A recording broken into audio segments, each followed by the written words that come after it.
Did you know there was an ancient practice so harmful, so evil, and yet it existed across the globe in numerous cultures for thousands of years? Even with the rise and spread of Islam, Muslim authorities allowed the practice to continue. But with the rise and spread of Christianity, the practice finally started to be eradicated. If you're new here, I'm Michael Jones, and this is Inspiring Philosophy, where faith meets understanding. And get ready to have your mind blown about how evil humanity actually is and how good Christianity has been for the world. I first learned about this horrible practice when I was preparing for my debate with Muslim apologist Daniel Hakikachu on if child marriage should be accepted today. Yes, that's right, he wanted to actually argue for that. Do you know what precocious puberty is? Yes, I do. It means starting puberty unusually early, like beyond averages. Is there anything in Islam that prevents you from, a man marrying a 5-year-old that started precocious puberty? No, marriage can happen, you can arrange a marriage even as an infant, but that doesn't mean that sex is allowed. But could a man have a marriage to a 5-year-old consummated if she started precocious puberty?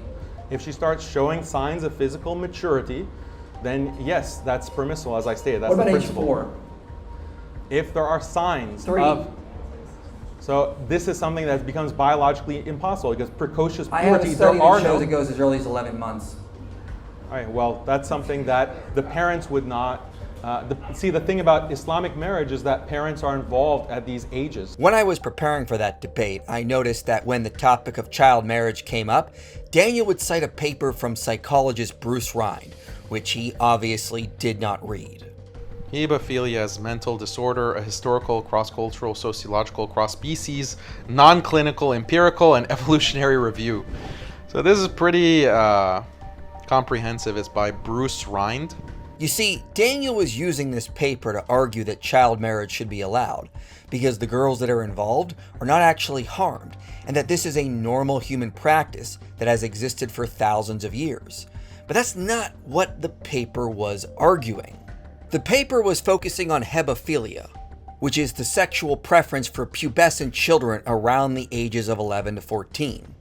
The paper was arguing that hebephilia should not be classified as a mental disorder, because even though the children involved are harmed, the adults that are involved, the offenders, are not actually suffering mental distress, so it technically is not a mental disorder.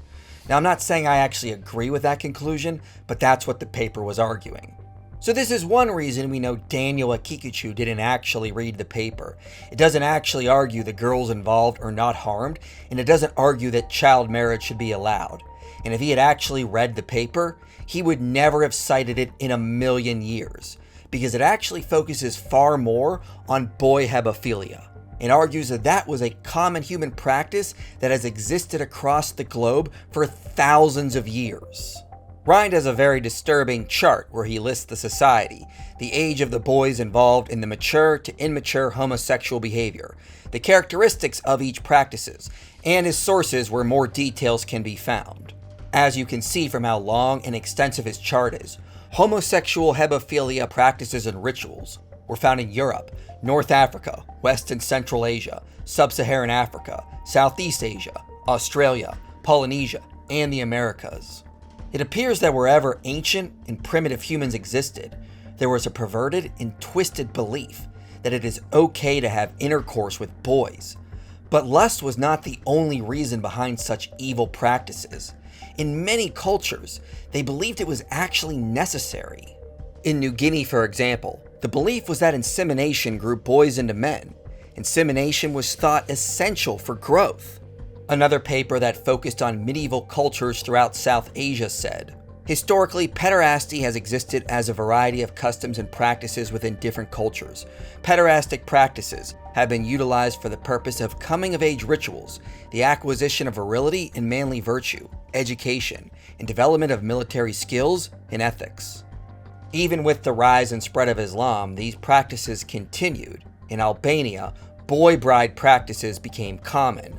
It was common for the Sawans of Libya to have love affairs with boys. Bruce Rind says in his paper, Mature, immature homosexual behavior was pervasive in Islamic societies from 8th to 19th centuries. MIMH attractions were seen as just as normal as heterosexual ones. Main interest was in boys early to mid-teens, peaking at about 14. The appeal vanished with a beard. Adult men were scorned if they were passive partners. Manly behavior was to be active. Staggering amounts of love poetry show an obsession with boyish beauty, seen as comparable to women's. Poets attracted to boys constitute a who's who. Desire for boys, but not behavior or lust, was permissible under Islam, but behavior was common nevertheless. This all really gives a lot of context to a quote I found in Tom Holland's book In the Shadow of the Sword. You see, when the city of Zaranj surrendered to the Muslim invaders, it is said that they agreed as a term of their surrender to deliver annually 1,000 of their most beautiful boys, each one holding in his hands a golden cup, a delicious taste for Muslims of the delights of paradise. You might be wondering how this could be the case. I thought gays were routinely executed under radical Islamic regimes. Well, this is true. But the ethics of Islam are vastly different than the ethics of the Christian West. They focus more around honor and shame. Something is more of a concern if it brings shame to the community at large. If something stays private, Islamic authorities tend to look the other way. As the historian William G. Clarence Smith notes, although homosexuality is amply documented in Islam, early modern Muslims usually adhered to the principle that one should not expose sinful behavior. They also thought it was a greater offense to deny certain rules than to break them. Moreover, an adult man's desire to penetrate a boy, or even another man, was seen as commonplace rather than pathological, as long as homosexual behavior did not become flagrant and did not waste family resources. It was rarely repressed. Particular indulgence was shown to a grown man's passion for beardless youths. At a more seedy level, dancing boys performed in numerous coffee houses and tea houses that sprang up across the early modern Islamic world, restricted to males and frequently catered for homosexual prostitution. So we've all been told a flat-out lie by popular influencers like Andrew Tate and Sneeko, and Dawa bros like Muhammad Hijab and Daniel Akikachu, which is that the only thing that can stop the growing degeneracy of the West is if we all convert to Islam. That is complete and total nonsense. The ethics of Islam allowed historically for perverted and twisted practices to continue on behind closed doors, as long as they didn't bring shame to the community at large, including the practice of molesting boys, which still continues on in many Islamic regions today. But do you want to know why many of these disgusting practices no longer exist today? Do you want to know why we don't think it's normal to molest boys anymore?